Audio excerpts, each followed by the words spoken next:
ഭക്ഷണം കഴിച്ച് കഴിഞ്ഞാൽ നിങ്ങൾക്ക് ക്ഷീണം തോന്നാറുണ്ടോ?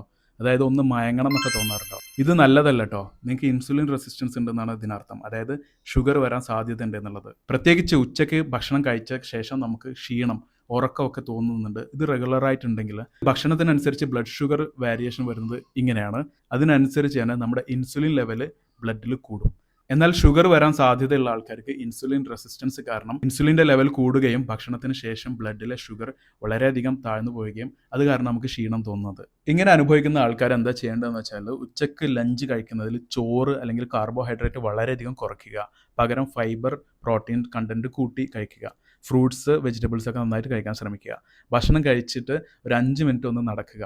ഭക്ഷണം കഴിച്ചിട്ട് ഉടനെ തന്നെ ചായ, കാപ്പി എന്നൊക്കെ കഴിക്കാതിരിക്കുക. മാത്രമല്ല ഭക്ഷണം കഴിക്കുമ്പോൾ വയറിൻ്റെ 4/1 നമ്മൾ എംപ്റ്റി ആയിട്ട് ഇടണം. ഓൾമോസ്റ്റ് 75% മാത്രം നമ്മുടെ വയറ് ഫുള്ളാക്കുക. ബാക്കി 25% നമ്മൾ കാലിയാക്കി ഇടണം. ഏറ്റവും പ്രധാനപ്പെട്ടത് ഇത് നമ്മുടെ ശരീരം നമുക്ക് തരുന്ന ഒരു സിഗ്നലാണ്. അതായത് നമുക്ക് ഡയബറ്റീസ് വരാൻ സാധ്യതയുണ്ട് എന്നുള്ളത്. അതുകൊണ്ട് ഭക്ഷണം കഴിച്ച് കഴിഞ്ഞാൽ എനർജി കുറവ് തോന്നുന്ന ആൾക്കാർ തീർച്ചയായിട്ടും നിങ്ങളുടെ ഹെൽത്ത് ഒന്ന് ശ്രദ്ധിക്കണം. കൂടുതൽ വീഡിയോസിന് വേണ്ടിയിട്ട് ഒന്ന് ഫോളോ ചെയ്തോളൂ കേട്ടോ.